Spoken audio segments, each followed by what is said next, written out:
어, 앞장에, 앞장에 이어서 해외의 부동산 자산 관리 제도를 보겠습니다. 첫 번째로 미국의 부동산 자산 관리 제도를 보겠는데요.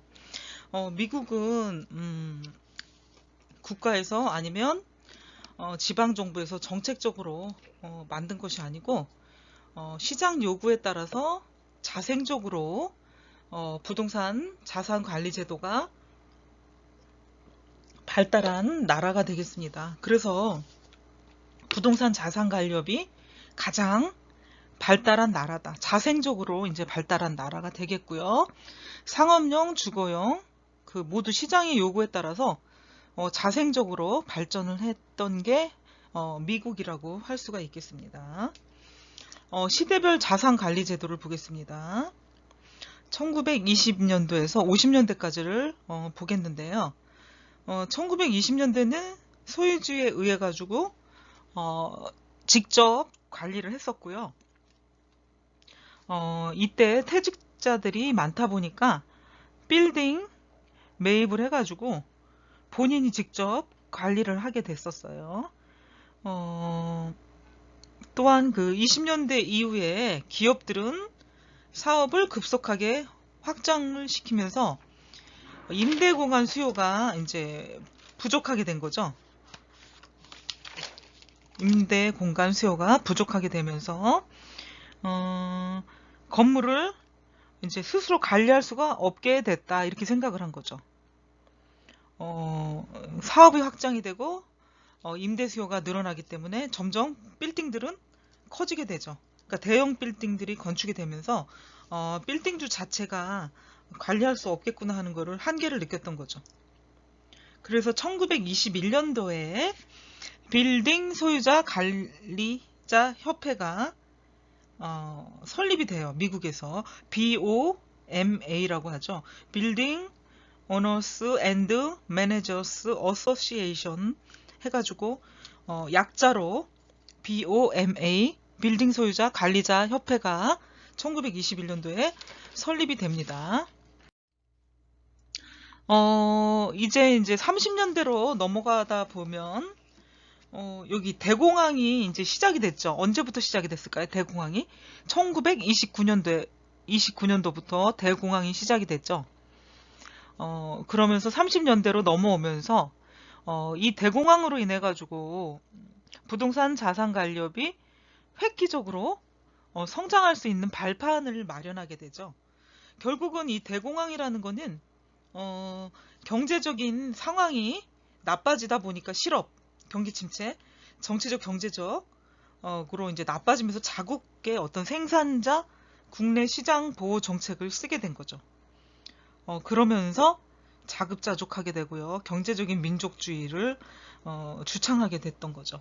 우리가 1차 세계대전이 끝나고 1920년대에 들어서면서 경기에 호황을 맞이했던 것은 전후에는 항상 복구가 필요하기 때문에 복구가 활발했던 20년도에는 경기가 좀 좋았다고 볼 수가 있고, 또 서서히 그 10년 주기 단위로 이제 경기가 나빠질 시기가 되다 보니까 대공황이 나타나게 되고요.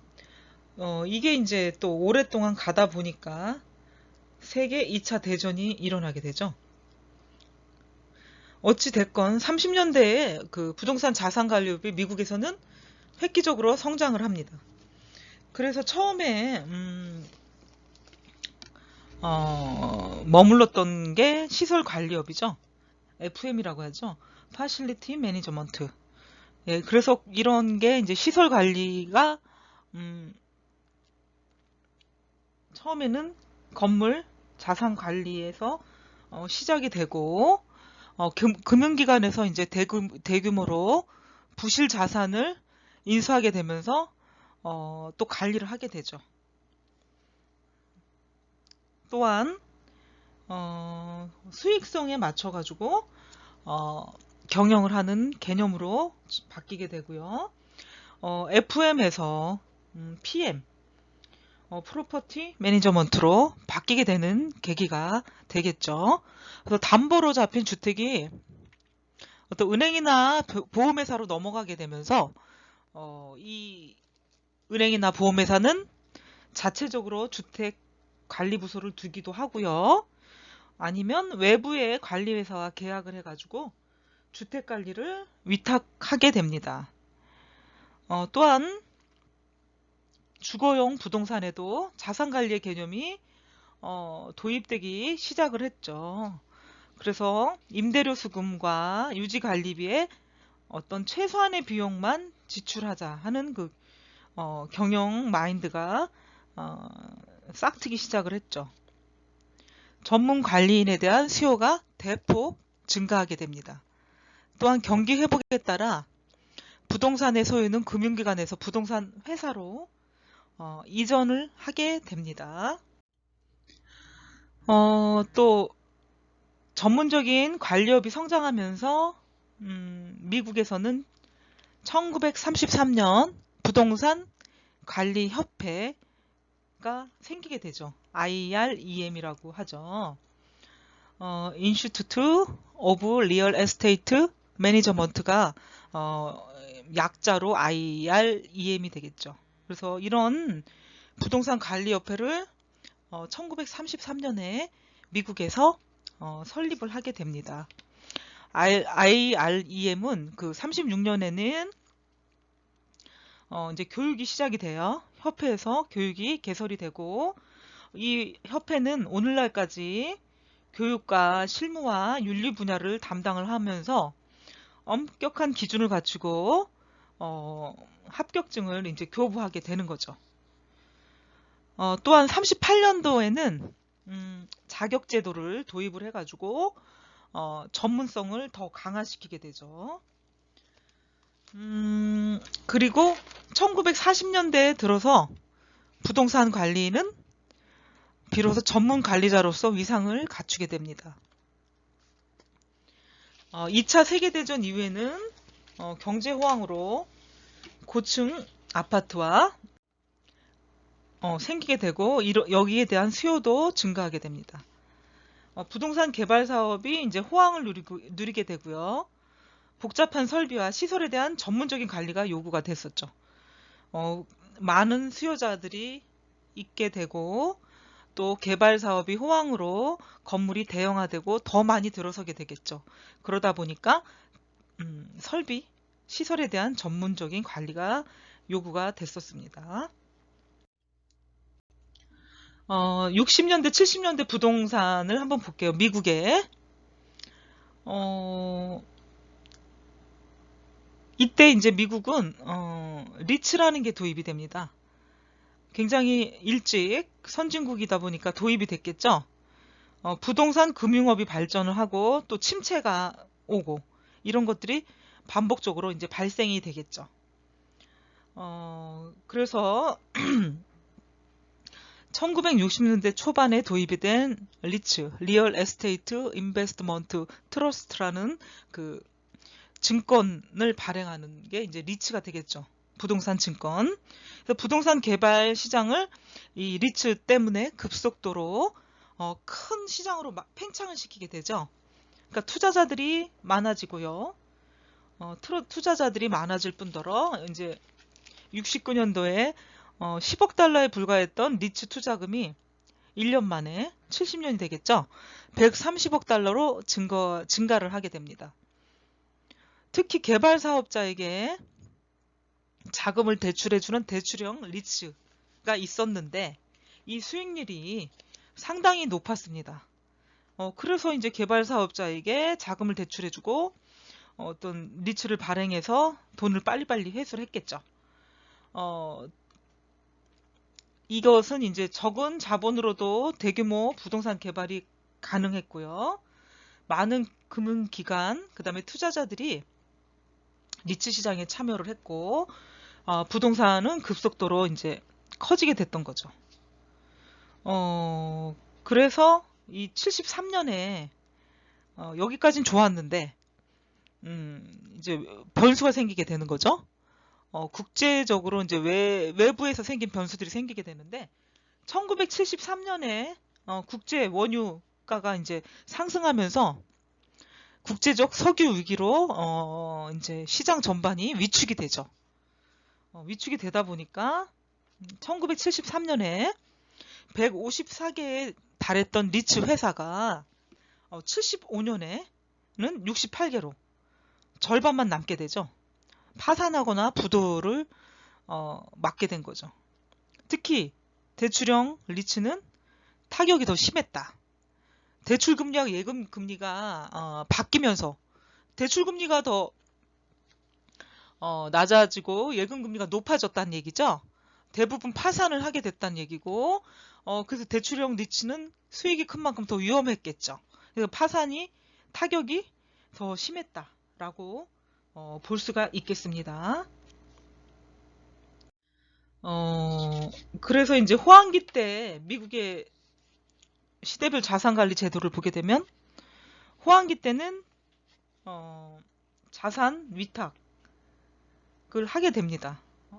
부동산 시장이 팽창하다 보니까 스스로 관리를 하지 못하게 되니까 어때요? 위탁을 하게 되죠. 내 부동산 자산 좀 관리해 주세요 하고 이제 위탁을 했는데 그럼으로 인해서 생겼던 문제가 도덕적 해이다. 위탁을 받은 사람들은 자기의 자산인 양 뭐 활용하거나 이용할 수가 있었는데 이게 이제 도덕적 해이에 만연이 됐던 원인 중에 하나가 되고요. 그래서 리츠 회사들은 이제 줄줄이 도산을 하게 되고 투자자에게 커다란 어떤 손해를 입히게 됩니다. 그리고 리츠 회사는 자산 관리를 위탁 관리에서 자기 관리형 리츠로 이제 전환을 하게 돼요. 왜냐하면 도덕적 해이를 뼈저리게 맛봤기 때문에. 그래서 자신이 소유한 부동산 자산을 직접 관리하고 운영하는 체계를 갖추게 됩니다. 그래서 투자자들은 투자 수익 시기, 자금 회수 시기를 예측하고 자금을 운영할 수 있게 됐었죠. 그래서 이런 리츠 투자자들은 불운을 역으로 부동산 관리 업계에 어떤 큰 이익이 되게끔 역전을 시키게 되죠. 그래서 리츠 회사는 위탁 관리에서 자기 관리형으로 바뀌게 되고 투자자들은 이렇게 자금을 운영할 수 있게 되었습니다. 상업용 투자 수익을 한번 보겠는데 상업용 부동산도 투자 수익을 극대화할 수 있었죠. 임대 관리를 통해 가지고 수익을 극대화시킬 수 있었다. 장단기 임대차 계약을 수립을 하기도 하고 또 관리에 필요한 인원을 고용을 해서 관리를 잘해서 수익을 많이 내게 할 수 있었던 것이죠. 그리고 개인이 투자한 주택 자산을 관리 전문 업체에게 맡겨가지고 양질의 상태로 보존하고 투자된 자본에 대해 가지고 최대의 순이익을 보장하는 것을 이제 목표로 하는 게 주택 자산 관리 회사이다 라고 할 수가 있겠습니다. 또한 RREM은 그 미국의 최초 1933년도에 자격제도를 도입했던 부동산 관리 협회이죠. 예, 이 협회에서 ARM이라고 하는 자격증 제도를 도입을 해요. 이 ARM은 주거용 부동산을 관리할 수 있는 자격을 주는 프로그램이죠. 그래서 이 프로그램을 이수하고 종합적인 평가를 해서 자격증을 수여하게 되죠. 그래서 ARM은 이제 주거용 부동산을 관리할 수 있는 자격증이다라고 볼 수가 있겠죠. 또한 그 1973년도에 분양 공동주택 회라는 거를 관리 인증자 프로그램을 이제 만들게 되죠. 관리 인증자 프로그램을 분양 공동주택의 관리 인증자 프로그램을 이제 만들게 돼요. 그게 CAI라고 하죠. Community Association of Institute라고 이제 얘기를 하는 게 CAI라고 합니다. 그래서 75년도에 ARM 이 도입이 되고, 또 73년도에는 분양 공동주택 관리자 인증 프로그램 CAI가 도입이 됩니다. 그리고 80년대로 넘어가겠습니다. 80년대는 세제 개혁을 통해 가지고 부동산 감가상각을 가속화시키는 시기라고 볼 수가 있고요. 그리고 저축 대부조합이 있었는데 규제를 완화해 가지고 상업용 부동산에 대한 대출을 가능하게 만들어 주었죠. 그래서 이 제도라는 것도, 규제라는 것도 부동산의 어떤 부흥이나 아니면 그 부흥을 가라앉히는데, 일조를 하는데 큰 역할을 하죠. 이런 제도적인 조치 때문에 부동산 시장을 과열시키거나 아니면 이렇게 축소시키게 만드는 경향이 있는데, 이때 저축 대부조합에 대한 규제를 완화하는 바람에 부동산 시장을 지나치게 과열시키죠. 지나치게 과열시킨다는 거는 대부조합에서 돈을 쉽게 빌려다가 부동산을 투자한다던가 개발 사업을 하다 보니까 지나치게 부동산 시장이 커지고 가열됐다 하는 것을 얘기하는 거죠. 그래서 이제 1980년대 후반을 보면 이제 미국 자체 시장이 이제 경제 성장이 주춤하면서 그동안 많이 지어졌던 부동산 개발이나 투자들로 인해 가지고 도심에는 사무실이 넘쳐납니다. 예, 지금 우리나라 현상하고 약간 비슷한 모습을 보이고 있죠. 그래서 사무실에 남아도는 사무실이 공실률이 높아지고, 호텔이나 골프장, 유흥시설의 개발 사업은 유동성 위기를 맞게 됩니다. 유동성 위기라는 것은 현금을 보유하지 못한 사람들이 갖는 위기를 얘기하는 거죠. 현금을 가지고 있어야 되는데 가지고 있지 못할 때에 어떤 위험한 상황을 얘기하는 게 이제 유동성 위기다, 이렇게 얘기를 하고 있죠. 여기 80년대 세제 개혁에 포함됐던 부동산 투자에 유리한 규정들이 언제부터? 1986년부터 이제 폐지가 됨으로써 부동산 경기는 위축을 맞게 되고, 이제 이 위축이 계속 가속화가 되는 거죠. 가속화는 뭐예요? 가속도가 붙는다, 이렇게 얘기를 하는데, 위축됐던 게 더 빠른 속도로 경기 침체로 이제 가는 길로 접어들게 되는 거죠. 이 자금을 대출해준 중소규모의 저축대부조합도 이제 위기를 맞게 되죠. 돈을 빌려줬는데 회수를 못하니까. 그래서 정부가 89년도에 금융기관 구조조정에 관한 법에 의거해가지고 연방예금보험공사 산하 정리신탁공사를 이제 출범을 하게 돼요. 만들게 되죠.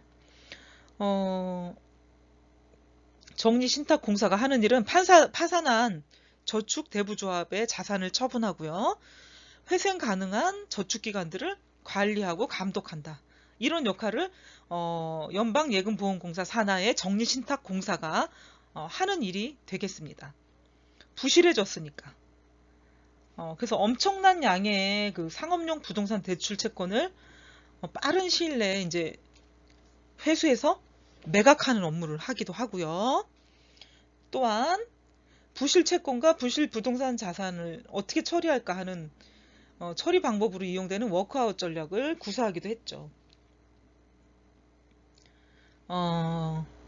또한 부실 자산 처분을 민간에 위탁을 해요. 많은 거를 단시간 내에 할 수 없기 때문에 일을 좀 나눠서 한다는 차원이겠죠. 그래서 자산관리 업무 영역이 확대가 된다, 이렇게 볼 수가 있겠죠. 그래서 이 정리신탁공사가 신탁자산을 처리하면서 부동산 자산 관리업계는 자산과 부채를 종합적으로 관리하는 자산관리로 발전을 하면서 AMP가 생기게 되는 거죠. AM, 자산관리 회사가 되겠죠. 예, 그리고 이제 80년대를 이렇게 지나서 시대별로 본다면 90년대 자산관리 제도를 보겠습니다. 미국의 이제 호황을 다시 맞게 되는데요. 전례 없는 이제 경제 성장을 이루게 되고요. 낮은 이자율, 부동산 임대료 및 자산 가치가 급격하게 상승을 하게 되죠. 또한 미국에서 리츠가 호황을 맞아요. 그래서 1990년대에 들어가지고 150개로 리츠 회사가 증가를 하게 되죠. 또 리츠의 재산 규모가 90년도에는 60억 달러에서 98년도에는 3천억 달러가 되기도 하죠.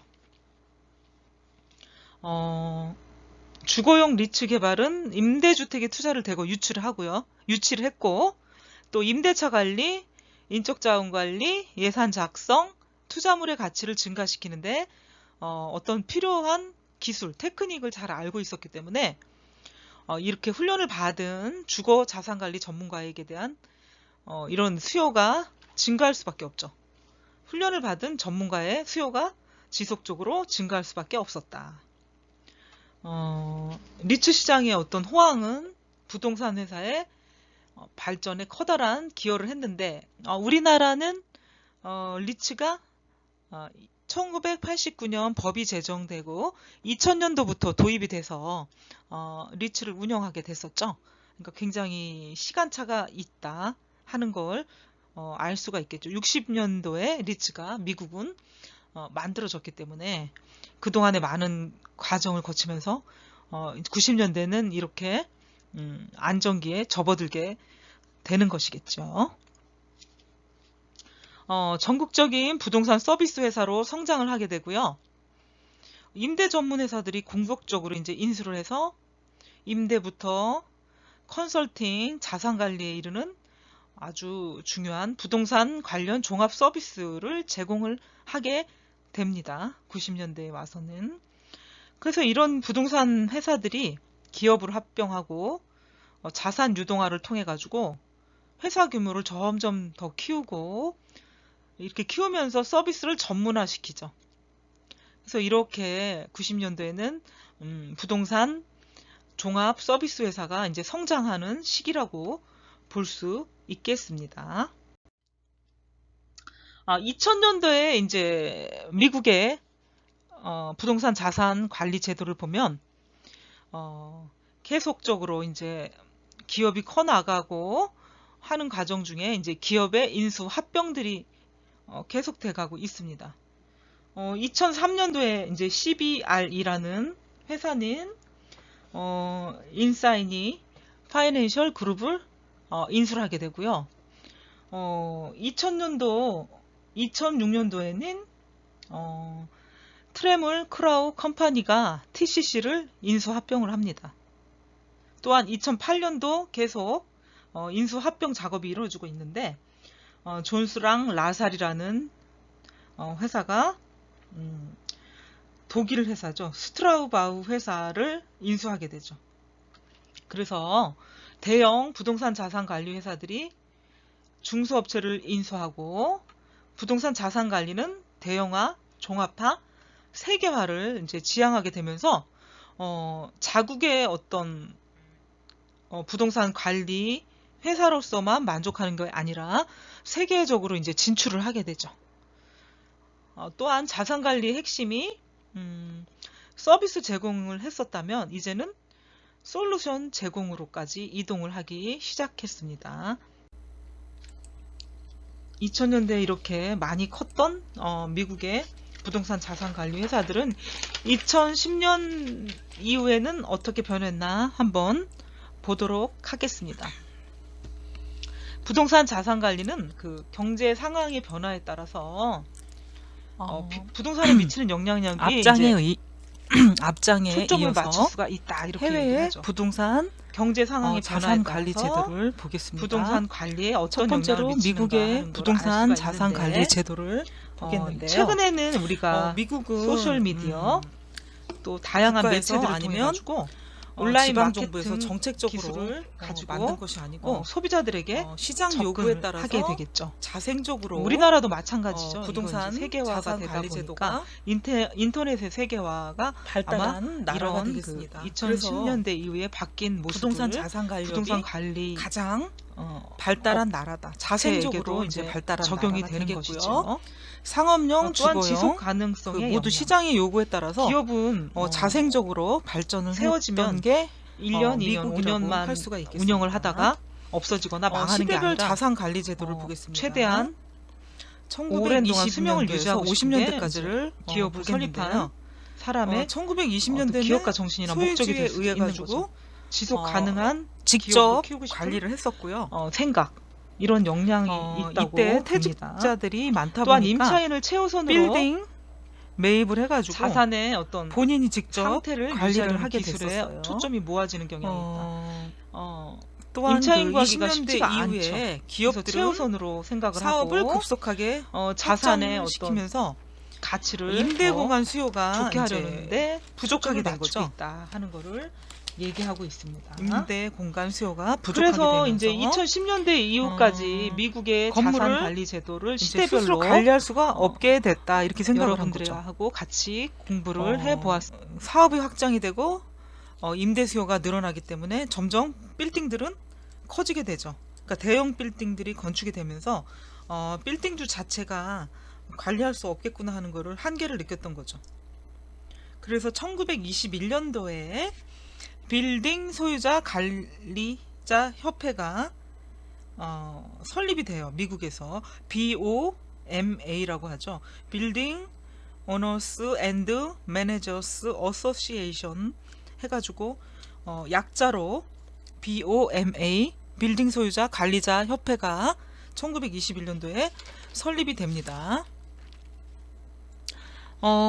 이제 30년대로 넘어가다 보면 여기 대공황이 이제 시작이 됐죠. 언제부터 시작이 됐을까요? 대공황이 1929년도부터 대공황이 시작이 됐죠.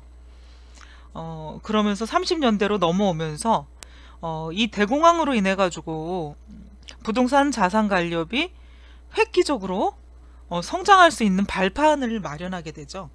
결국은 이 대공황이라는 거는 경제적인 상황이 나빠지다 보니까 실업, 경기 침체, 정치적 경제적 으로 이제 나빠지면서 자국의 어떤 생산자 국내 시장 보호 정책을 쓰게 된 거죠. 그러면서 자급자족하게 되고요. 경제적인 민족주의를 주창하게 됐던 거죠. 우리가 1차 세계대전이 끝나고 1920년대에 들어서면서 경기에 호황을 맞이했던 것은 전후에는 항상 복구가 필요하기 때문에 복구가 활발했던 20년도에는 경기가 좀 좋았다고 볼 수가 있고, 또 서서히 그 10년 주기 단위로 이제 경기가 나빠질 시기가 되다 보니까 대공황이 나타나게 되고요. 이게 이제 또 오랫동안 가다 보니까 세계 2차 대전이 일어나게 되죠. 어찌 됐건 30년대에 그 부동산 자산 관리업이 미국에서는 획기적으로 성장을 합니다. 그래서 처음에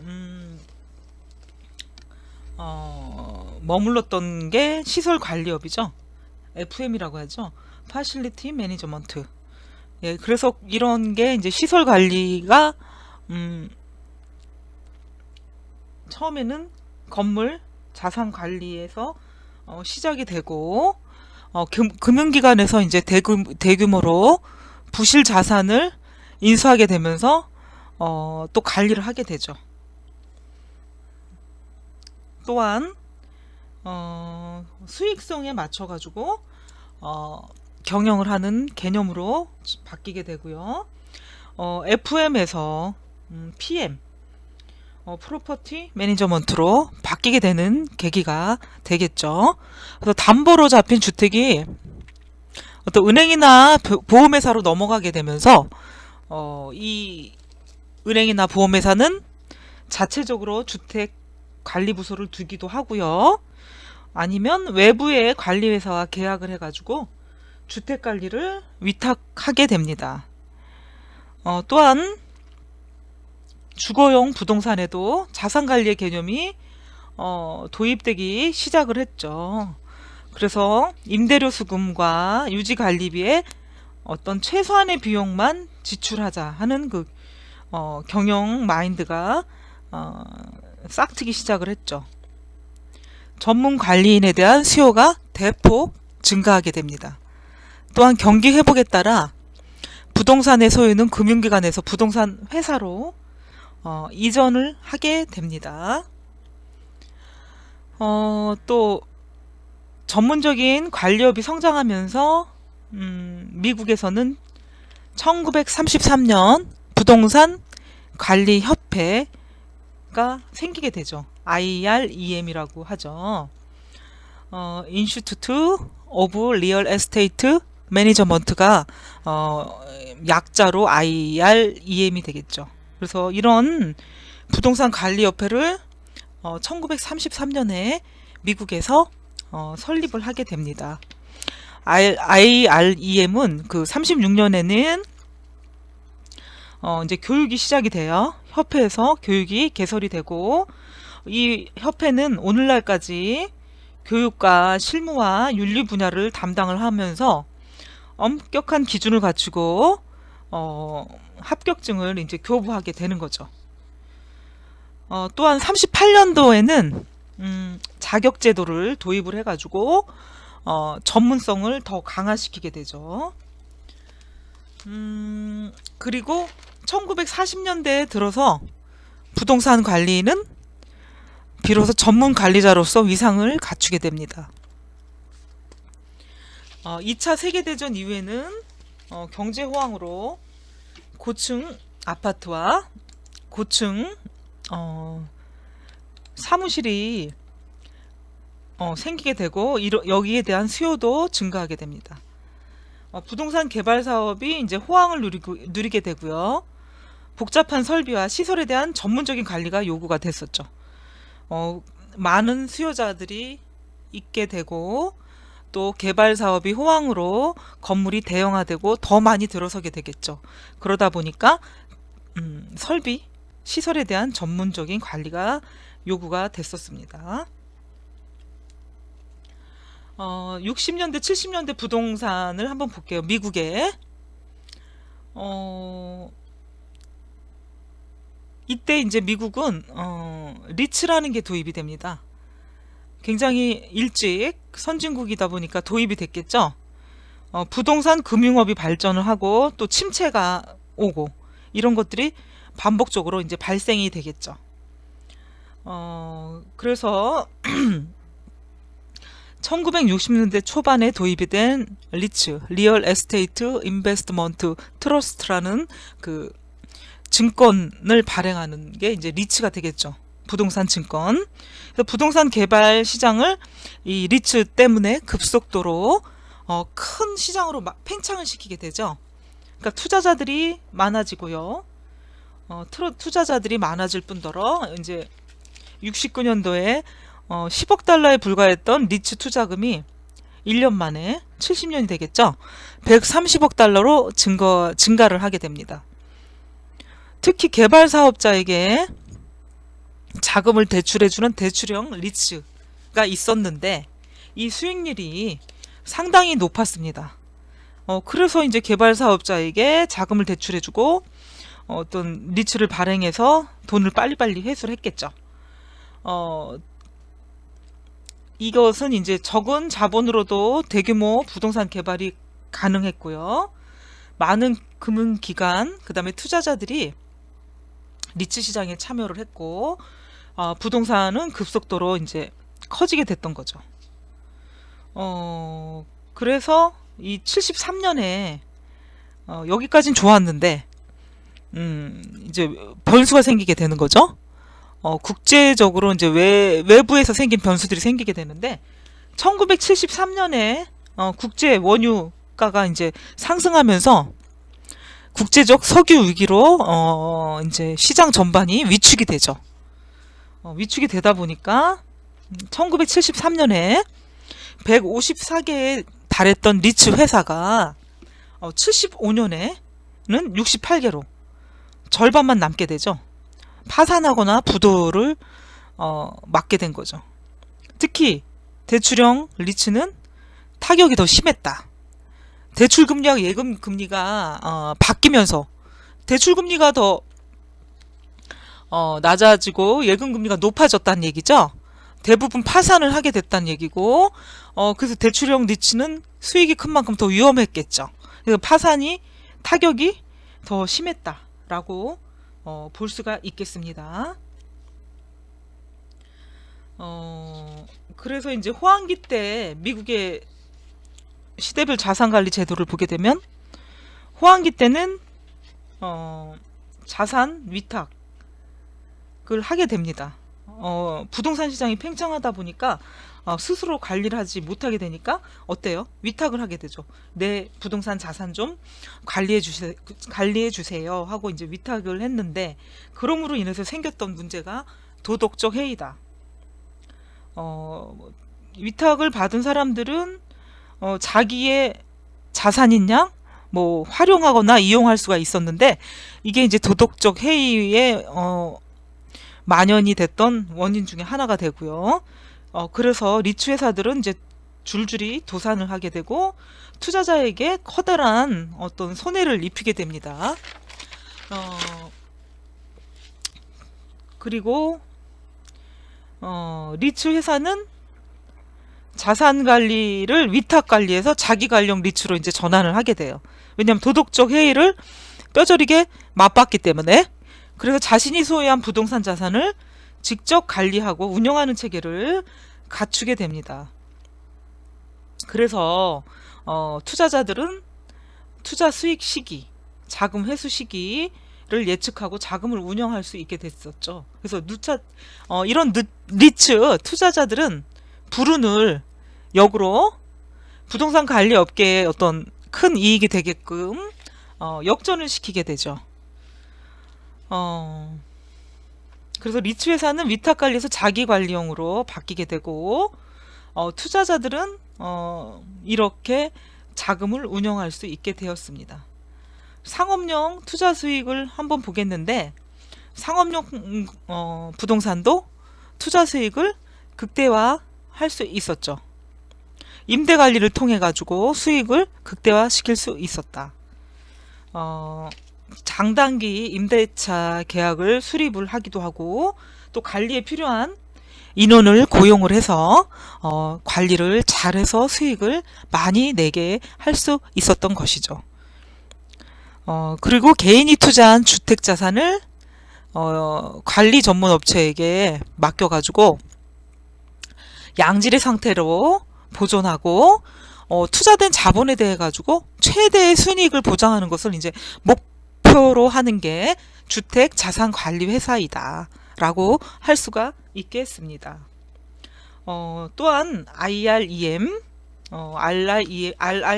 그 미국의 최초 1933년도에 자격제도를 도입했던 부동산 관리 협회이죠. 예, 이 협회에서 ARM이라고 하는 자격증 제도를 도입을 해요. 이 ARM은 주거용 부동산을 관리할 수 있는 자격을 주는 프로그램이죠. 그래서 이 프로그램을 이수하고 종합적인 평가를 해서 자격증을 수여하게 되죠. 그래서 ARM은 이제 주거용 부동산을 관리할 수 있는 자격증이다라고 볼 수가 있겠죠. 또한 그 1973년도에 분양 공동주택 회라는 거를 관리 인증자 프로그램을 이제 만들게 되죠. 관리 인증자 프로그램을 분양 공동주택의 관리 인증자 프로그램을 이제 만들게 돼요. 그게 CAI라고 하죠. Community Association of Institute라고 이제 얘기를 하는 게 CAI라고 합니다. 그래서 75년도에 ARM이 도입이 되고, 또 73년도에는 분양 공동주택 관리자 인증 프로그램 CAI가 도입이 됩니다. 그리고 80년대로 넘어가겠습니다. 80년대는 세제 개혁을 통해 가지고 부동산 감가상각을 가속화시키는 시기라고 볼 수가 있고요.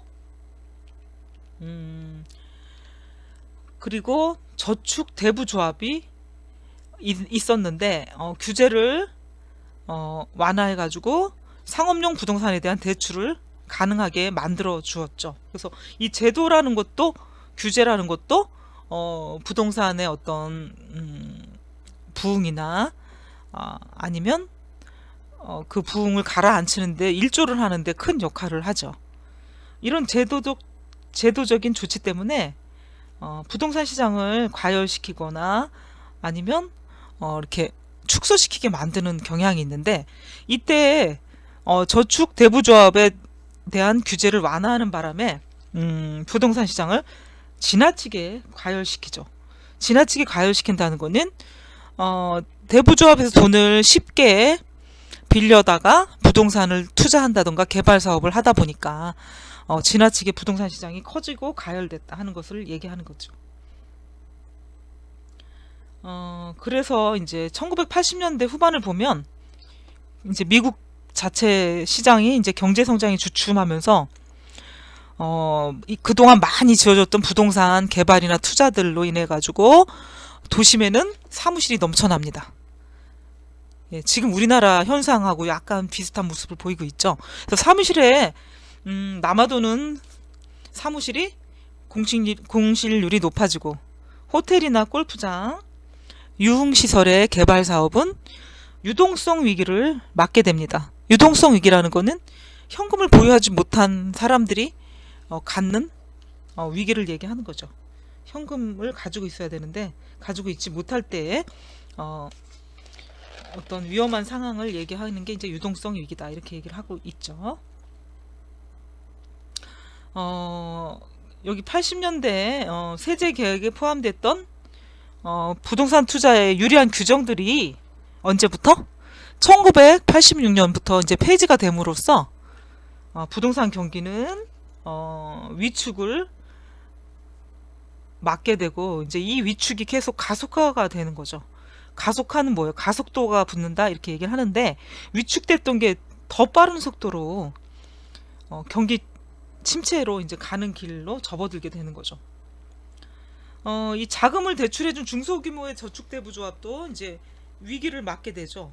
돈을 빌려줬는데 회수를 못하니까. 그래서 정부가 89년도에 금융기관 구조조정에 관한 법에 의거해가지고 연방예금보험공사 산하 정리신탁공사를 이제 출범을 하게 돼요. 만들게 되죠.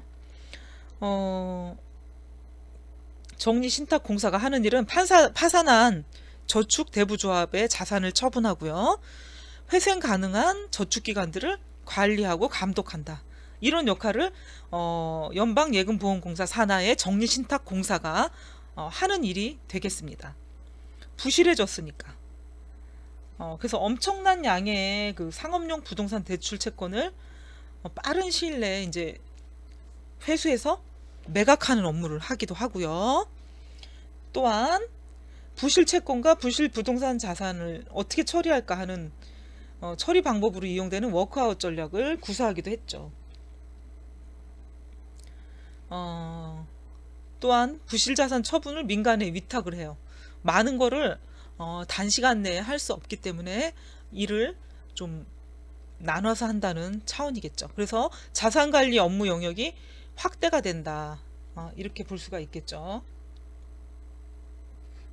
그래서 이 정리신탁공사가 신탁자산을 처리하면서 부동산 자산 관리업계는 자산과 부채를 종합적으로 관리하는 자산관리로 발전을 하면서 AMP가 생기게 되는 거죠. AM 자산관리 회사가 되겠죠. 예, 그리고 이제 80년대를 이렇게 지나서 시대별로 본다면 90년대 자산관리 제도를 보겠습니다. 미국의 이제 호황을 다시 맞게 되는데요. 전례 없는 이제 경제 성장을 이루게 되고요. 낮은 이자율, 부동산 임대료 및 자산 가치가 급격하게 상승을 하게 되죠. 또한 미국에서 리츠가 호황을 맞아요.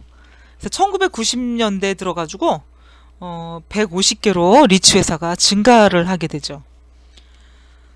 또 리츠의 재산 규모가 90년도에는 60억 달러에서 98년도에는 3천억 달러가 되기도 하죠. 주거용 리츠 개발은 임대주택에 투자를 대거 유치를 했고, 또 임대차 관리, 인적 자원 관리, 예산 작성, 투자물의 가치를 증가시키는데 어떤 필요한 기술, 테크닉을 잘 알고 있었기 때문에 이렇게 훈련을 받은 주거 자산 관리 전문가에게 대한 이런 수요가 증가할 수밖에 없죠. 훈련을 받은 전문가의 수요가 지속적으로 증가할 수밖에 없었다. 리츠 시장의 어떤 호황은 부동산 회사의 발전에 커다란 기여를 했는데, 우리나라는 리츠가 1989년 법이 제정되고 2000년도부터 도입이 돼서 리츠를 운영하게 됐었죠. 그러니까 굉장히 시간차가 있다 하는 걸 알 수가 있겠죠. 60년도에 리츠가 미국은 만들어졌기 때문에 그동안의 많은 과정을 거치면서 90년대는 이렇게 안정기에 접어들게 되는 것이겠죠. 전국적인 부동산 서비스 회사로 성장을 하게 되고요.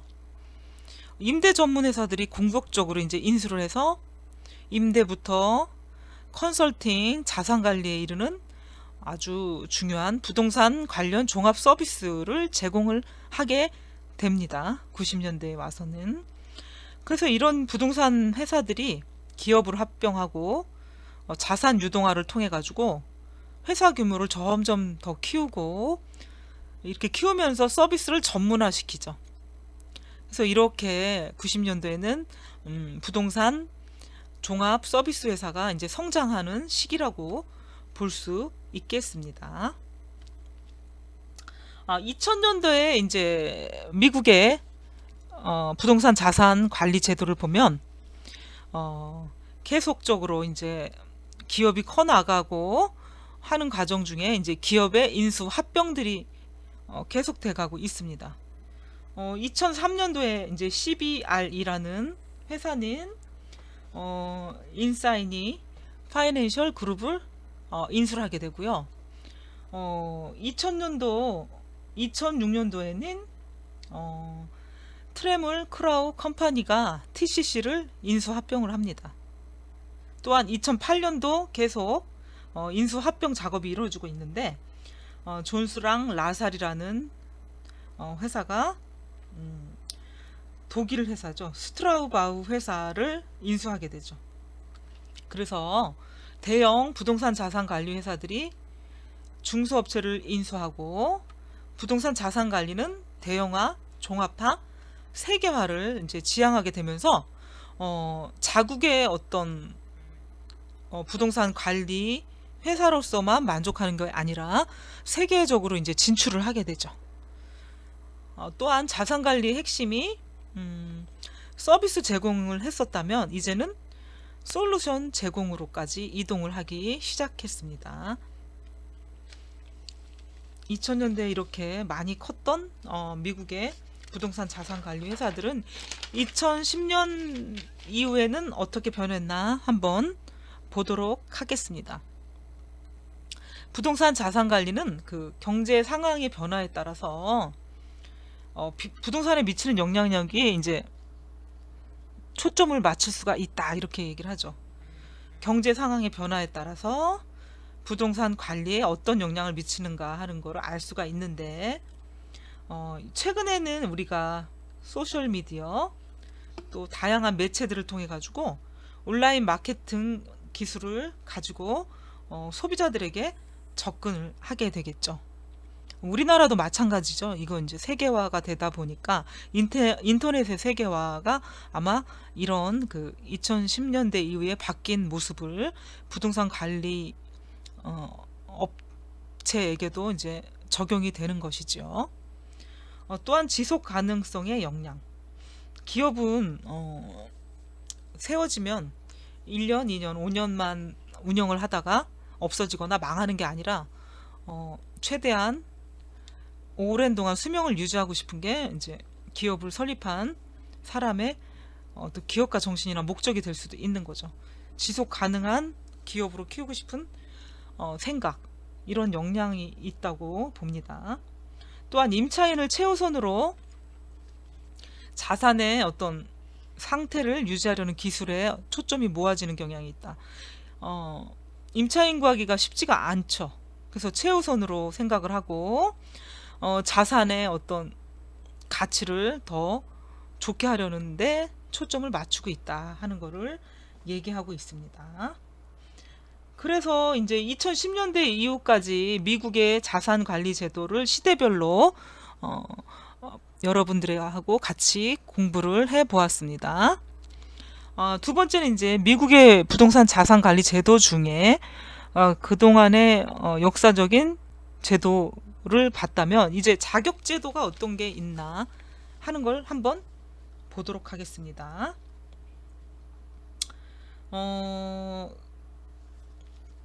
그 정부에 의하기보다는 어떻다고 했죠? 시장 수요에 부응한 부동산 자산 관리 제도가 발전한 나라가 미국이다 얘기를 했기 때문에 여기는 협회나 민간 비영리 단체가 주도를 하고 있죠. 자격증 제도도 협회는 부동산 관리사를 교육하고 양성하는 체계로 구축을 하고 있고요. 시장에서는 전문 관리자 수요가 증가하니까 이 민간 단체들이 부동산 관리사 자격증을 수여하고 관리를 하게 됐죠. 부동산 관리 협회 1933년에 만들어진 협회죠. IREM. 여기서 인증하는 자격 제도가 있는데 앞서 얘기한 것처럼 CAI라고 했죠. Community Association of Institute라고 하는데 이게 이제 약자로 CAI라고 하는데 CAI에서 운영하는 자격제도다. 근데 이거는 부동산 관리 협회 산하에 두고 있는 거를 얘기합니다. 부동산 자격제도 중에 이제 1921년에 설립된 빌딩 소유자 관리자 협회가 있어요. BOMI. 아까 BOMI의 약자는 이제 BOMI 약자를 아까 공부를 했거든요. 빌딩 Owners and Manager Association이라고 얘기를 했죠. 그래서 빌딩 관리자 협회는 부동산 경영사, 설비 유지 경영사, 시설 관리 경영사 자격자를 이제 배출해내죠. 또한 그 가장 공신력 있고 시장에서 선호되는 자격은 부동산 중개업 협회 산하의 부동산 관리 협회에서 수여하는 CPM이다 이렇게 얘기를 하죠. CPM Certified Property Managers라고 하죠. 매니저 CPM. 이거는 이제 부동산 관리사, 부동산 자산 관리사라고 얘기할 수가 있는 거죠.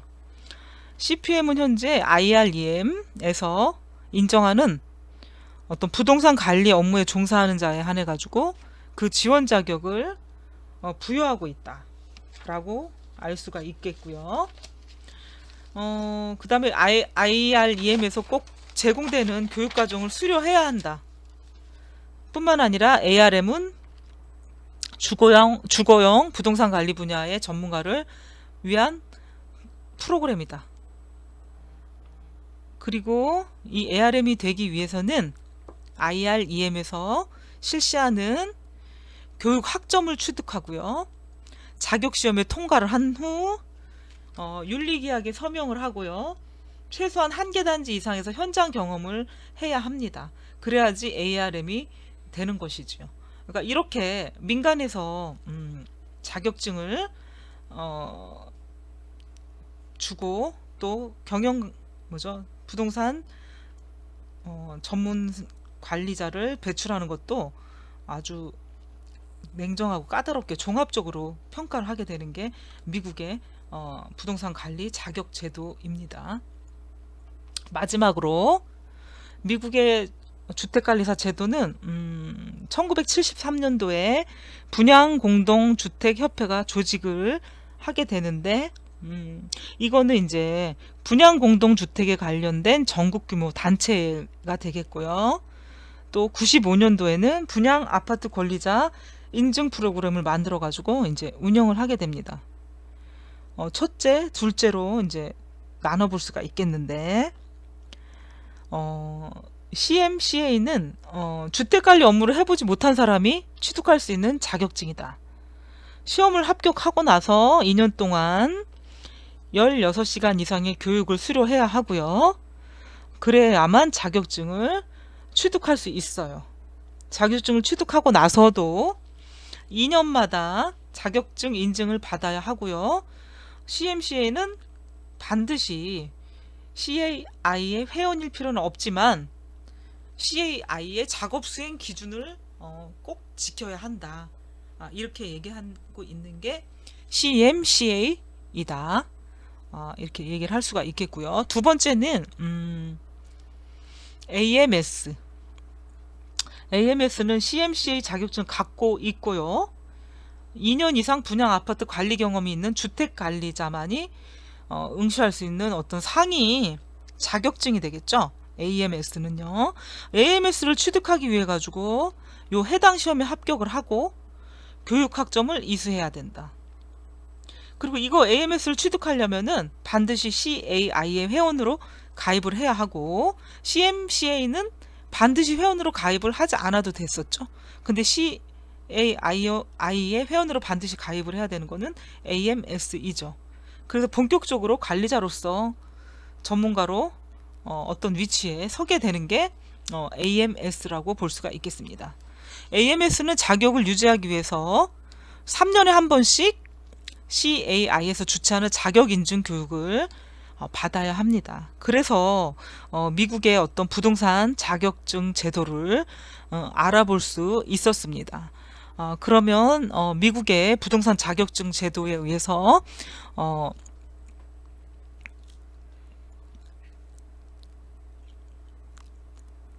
강의를 여기까지 마치도록 하겠고요. 이어서 다음 강의를 들어가도록 하겠습니다. 두 번째는 이제 미국의 부동산 자산 관리 제도 중에 그동안의 역사적인 제도를 봤다면 이제 자격 제도가 어떤 게 있나 하는 걸 한번 보도록 하겠습니다.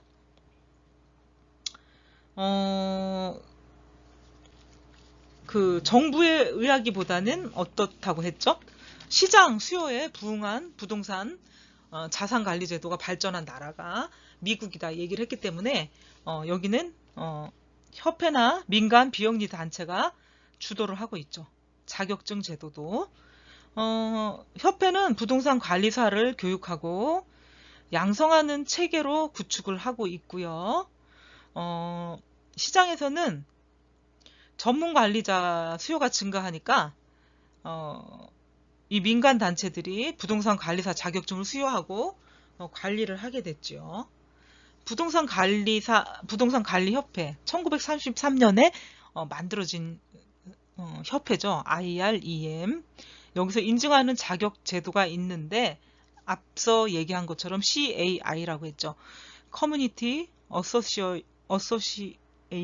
of Institute라고 하는데 이게 이제 약자로 CAI라고 하는데 CAI에서 운영하는 자격제도다. 근데 이거는 부동산 관리협회 산하에 두고 있는 거를 얘기합니다.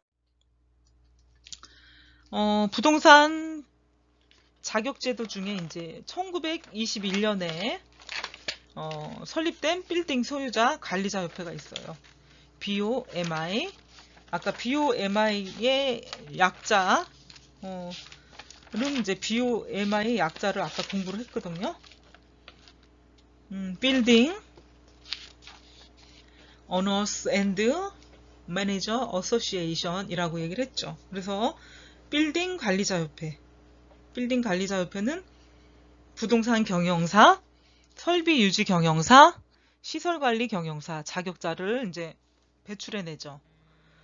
또한 가장 공신력 있고 시장에서 선호되는 자격은 부동산 중개업 협회 산하의 부동산 관리협회에서 수여하는 CPM이다 이렇게 얘기를 하죠. CPM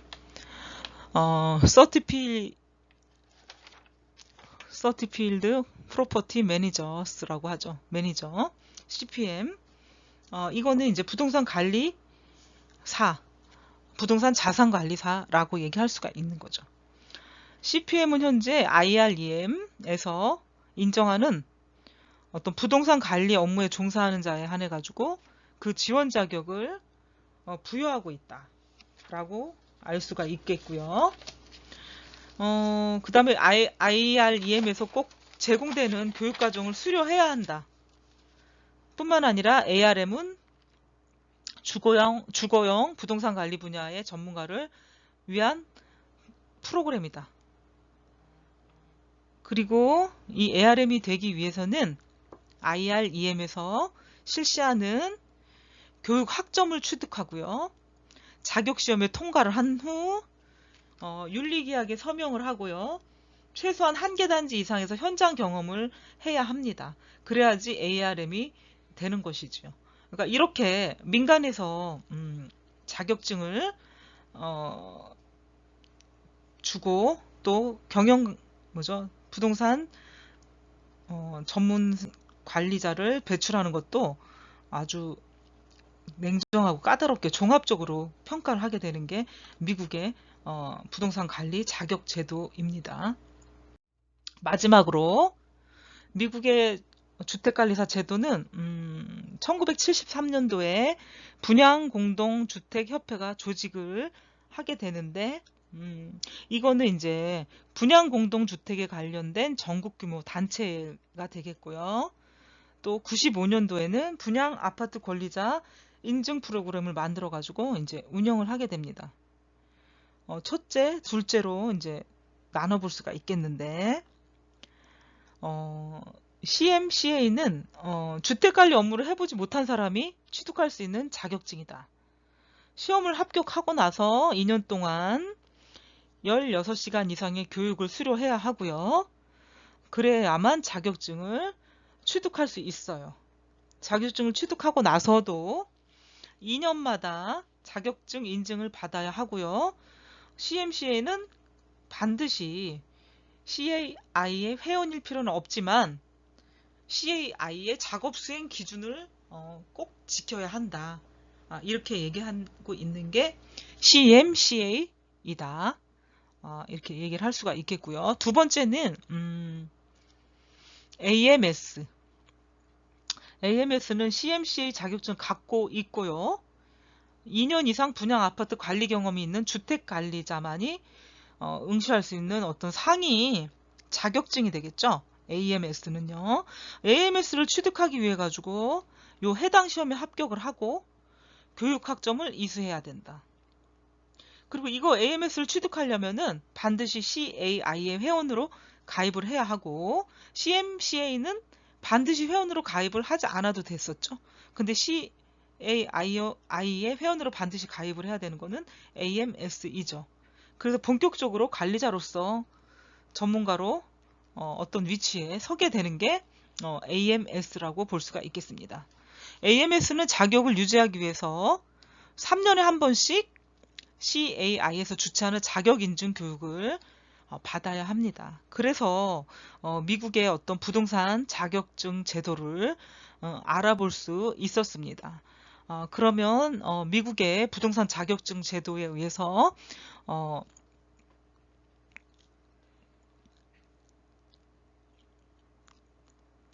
강의를 여기까지 마치도록 하겠고요. 이어서 다음 강의를 들어가도록 하겠습니다.